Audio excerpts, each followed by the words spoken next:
Socrates, what was that voice that reached us way down along the beach under the headland? It was so sweet to my ears. What creature can it be that makes that sound? Surely creatures that live in the sea are silent. It's a sort of seabird, Chaerephon, called the Halcyon, much given to lamenting and weeping.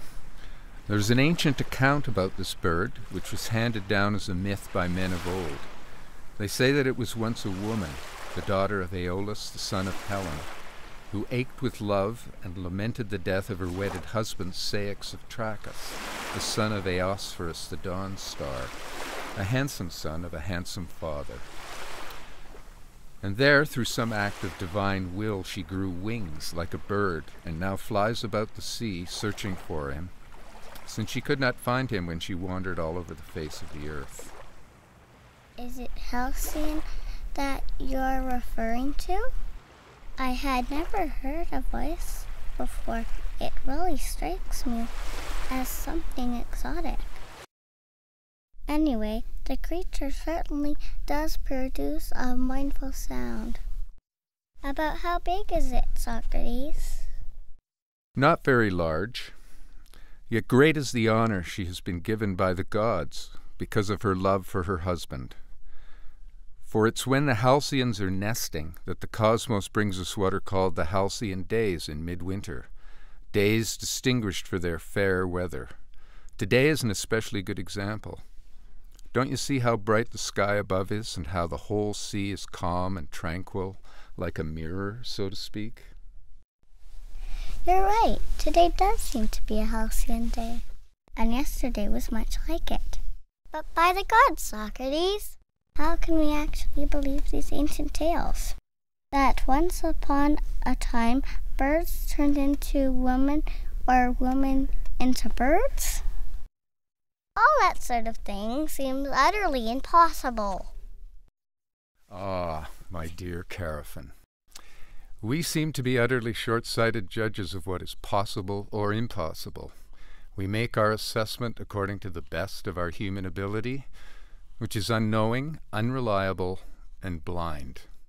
Many things which are feasible seem to us not feasible, and many things which are feasible seem unattainable, often because of our inexperience, and often because of the childish folly in our minds. For in fact, all human beings, even very old men, really do seem to me as foolish as children, since the span of our lives is small indeed, no longer than childhood when compared with all eternity. My good friend, how could people who know nothing about the powers of the gods and the divinities, or of nature as a whole, possibly tell whether something like this is possible or impossible? Did you notice, Chaerephon, the storm we had the day before yesterday? Someone pondering those lightning flashes and thunderbolts, the tremendous force of the winds, might well be struck by fear. One might have thought the whole inhabited world was actually going to collapse, but a little later there was an astonishing restoration of fair weather which lasted right up to the present moment.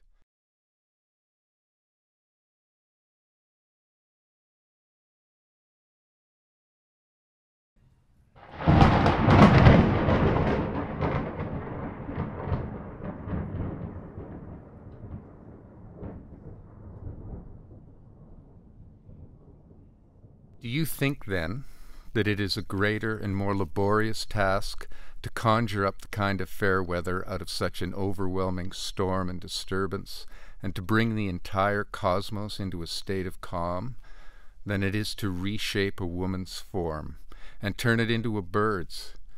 Even our little children who know how to model such things out of clay or wax can easily work them into all kinds of shapes, all out of the same material. Since the divinity possesses great power, incomparably greater than ours, perhaps all such things are actually very easy for it. After all, how much greater than yourself would you say the whole of heaven is? Socrates, who among men could imagine or find words for anything of the sort? Even to say it is beyond human attainment. When we compare people with each other, do we not see that there are vast differences in their abilities and inabilities? Adult men, when compared to mere infants who are 5 or 10 days old, have an amazing superiority in their ability at virtually all practical affairs in life, those carried out by means of our sophisticated skills, as well as those carried out by means of the body and soul. These things cannot, as I said, even cross the minds of young children. And how immeasurably superior is the physical strength of one man grown to full size compared to them, for one man could easily vanquish thousands of such children, and it is surely natural that in the initial stages of life men should be utterly helpless and incapable of anything. When one person, as it seems, is so far superior to another, how are we to suppose that the powers of the whole heaven would appear compared with our powers to those who are capable of grasping such matters? Perhaps, indeed, many people will think it is plausible that just as the size of the cosmos surpasses the form of Socrates or Chaerephon, so its power and wisdom and intelligence will to the same degree surpass our condition. For you and me and many others like us, many things are impossible which are quite easy for others to do. For as long as they lack the knowledge, it is more impossible that people who cannot play the flute should do so, or that the illiterate should read or write, than it is to make women out of birds or birds out of women. Nature virtually tosses into a honeycomb an animal which is footless and wingless. Then she gives it feet and wings, adorns it with all kinds of variegated and beautiful colors, and so produces a bee, wise producer of heavenly honey. And from mute and lifeless eggs she shapes species of winged, walking, and water-dwelling animals, using, as some say, the sacred arts of the vast ether.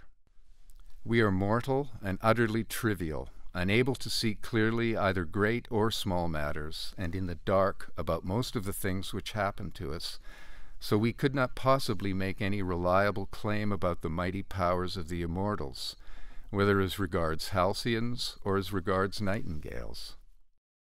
O bird of musical lamentations, I shall pass on to any children the far-famed myth about your songs, just as I received it from my ancestors, and I shall sing frequently to my wives Xanthippe and Myrto of your piety and loving devotion to your husband, with special emphasis on the honor you receive from the gods.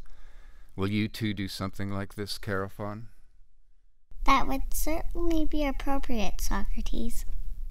And what you say is a double exhortation to the bond between husbands and wives.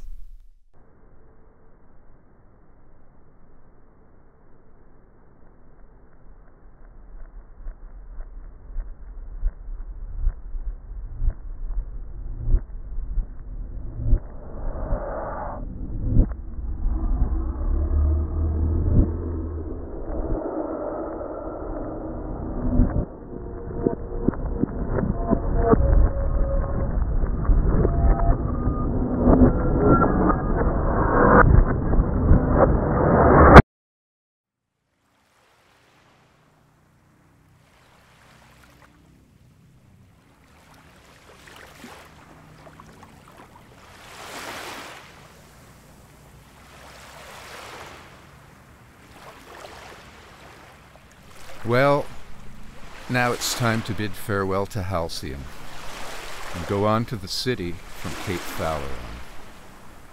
Certainly. Let's do so.